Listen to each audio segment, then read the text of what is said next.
बताना है कि कौन सा क्वांटम नंबर पॉसिबल नहीं होगा, मतलब कि इसने दे रखा है कौन सी वैल्यू पॉसिबल नहीं है। ये 30 क्वेश्चन है। अब n की वैल्यू अगर 0 है, हमें एक चीज याद रख लेनी है, जो n होता है वो क्या होता है, हमें बताता है कि प्रिंसिपल क्वांटम नंबर होता है। और जो n की वैल्यू होती है, अगर 0 है तो वह s के लिए होती है, अगर 1 है तो p के लिए होती है, अगर 2 है तो d के लिए होती है, और अगर 3 है तो f के लिए होती है। ठीक है। और s के लिए जो m होता है उसकी वैल्यू भी क्या होती है, 0 होती है, रिमेंबर रखना है।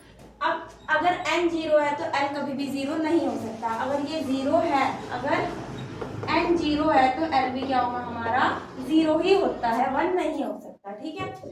अब ये 0 है और ये भी 0 है, m भी 0 है, और n की वैल्यू क्या है, +12। अब ये बताना है कि ये वाला जो क्वांटम नंबर है क्या ये पॉसिबल है।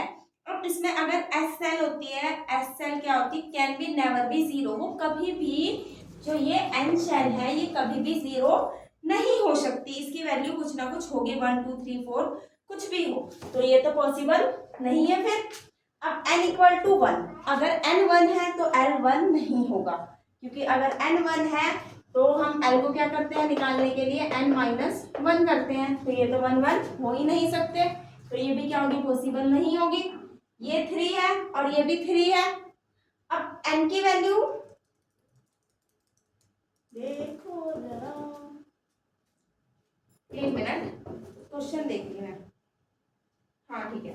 अब क्या है, n अगर 1 है, n की वैल्यू कितनी है, 1 है, l की वैल्यू 1 का मतलब ऑर्बिटल क्या हो जाएगा, 1p, क्योंकि वो आगे वाले को बताती है 1p तो कभी भी पॉसिबल होता ही नहीं है, तो ये वाला क्वांटम नंबर भी क्या होगा, पॉसिबल, सॉरी ये था ना, हाँ ये तो पॉसिबल नहीं है, 1p होता नहीं है। n की वैल्यू अगर 3 है तो 3, और l की वैल्यू क्या है, वो भी 3 है, यानी कि 3f। f हमेशा कहाँ से शुरू होते हैं, 4 से शुरू होता है, 3 से नहीं होते, तो ये वाले क्वांटम नंबर भी नहीं होंगे। n1 l इक्वल टू 0 ये हो सकता है, l इक्वल टू 0 का मतलब क्या है, s ऑर्बिटल है, तो ये कौन सा होगा, 1s, ये ठीक है। स्पिन ऊपर, अब एक ऑर्बिटल में 2 इलेक्ट्रॉन है, नीचे एक हाफ स्पिन होती है, प्लस हाफ माइनस हाफ, तो ये वाला तो पॉसिबल हो सकता है। ये 2 इसकी वैल्यू 1 हो सकती है, ये क्या होगा, 2p ऑर्बिटल होगा, 2p ऑर्बिटल होता है।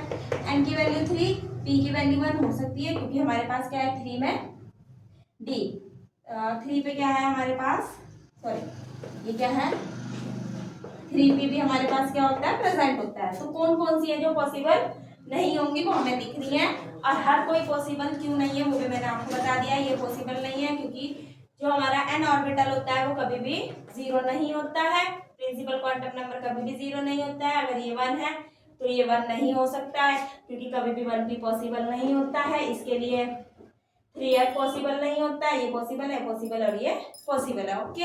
अब इसके बाद जो हमारा नेक्स्ट क्वेश्चन है, क्वेश्चन नंबर 32, अगर हम वो पढ़े, how many electron of the atom में have in the following quantum number, हमें क्वांटम नंबर दी हुई है, हमें इलेक्ट्रॉन के बारे में बताना है कि इन दोनों में कितने इलेक्ट्रॉन होंगे टोटल। अब क्या है, n की वैल्यू 4 है, अगर n की वैल्यू 4 है तो इसका फॉर्मूला होता है, अगर हमें नंबर ऑफ इलेक्ट्रॉन निकालने हैं तो वो क्या होता है, 2n² होता है, तो 2 मल्टीप्लाई 4 का स्क्वायर, तो कितने हो गए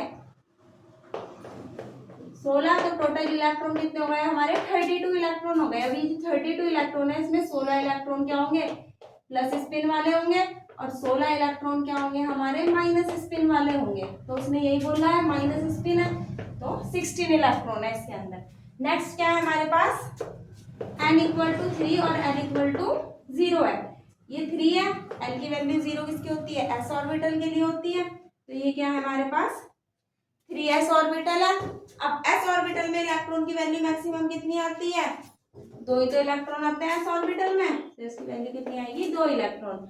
s ऑर्बिटल में 2 ही इलेक्ट्रॉन आते हैं, p में 6 इलेक्ट्रॉन आते हैं, 1 2 3 4 5 6, और d में 5 ऑर्बिटल होते हैं, और टोटल कितने इलेक्ट्रॉन आते हैं, 10 इलेक्ट्रॉन आते हैं, और s में कितने होते हैं, 7 ऑर्बिटल होते हैं, और टोटल 14 इलेक्ट्रॉन आते हैं। अब इसके बाद जो हमारा नेक्स्ट क्वेश्चन है, क्वेश्चन नंबर 33, 32 है, हमें क्या बताना है, show the circumference of the Bohr orbit for hydrogen atom integral multiple of the d Broglie wavelength की integral multiple है associate with the electron revolve around the orbit। जो electron है वो ऑर्बिट के अराउंड घूम रहे हैं, हमें बताना है आंसर। इस क्वेश्चन को पढ़ के कुछ समझ आया हो थोड़ा बहुत। अब इसमें क्या है, सरकमफ्रेंस दे रखी है। अब जो एटम होता है वो स्फेरिकली होता है, तो वो कितनी होगी मेरी 2πr के इक्वल होगी। ठीक है, अब हमारे पास क्या है क्वेश्चन नंबर 32। तो हमारा जो 2πr होगा वो n लैम्डा के इक्वल होगा। ठीक है, अब हाइड्रोजन एटम में माना है multiple to be the de Broglie wavelength associated. अब जो एंगुलर मोमेंटम होती है किसी भी इलेक्ट्रॉन की एन ऑर्बिट के अंदर, angular momentum of an electron in orbit में, उसका जो फॉर्मूला होता है वो क्या होता है हमारा, mvr इक्वल टू nh2 पाई होता है। ठीक है, अब ये इधर जा सकता है, ये इधर आ सकता है नॉर्मली, तो 2 pi r equal to NH upon में mv। ठीक है, अब ये h अपॉन में mv अगर हम नॉर्मली से निकालें तो ये mv क्या होता है हमारा, p के बराबर होता है। अब अगर ये p के बराबर होता है तो इससे हमारा ये आ जाएगा। और लैम्डा क्या होता है, हमें एक फॉर्मूला पता है, h अपॉन में p लैम्डा के इक्वल होता है, तो 2 pi r equal to and lambda. अब पता चला ये वाला फॉर्मूला कहाँ से आया, ये क्या है हमारी एंगुलर मोमेंटम होती है जो किसकी इलेक्ट्रॉन की ऑर्बिट के अंदर, वो क्या होती है mrv nh अपॉन में 2 पाई होता है, 2 पाई को उधर लेके गए, mv को उधर लेके आए, mv मोमेंटम के इक्वल होता है, h अपॉन में p लैम्डा के इक्वल होता है, तो यहाँ से ये आ गई। अब इसमें हमें उसने क्या पूछा था, सरकमफ्रेंस किसके बराबर होगी हमारी,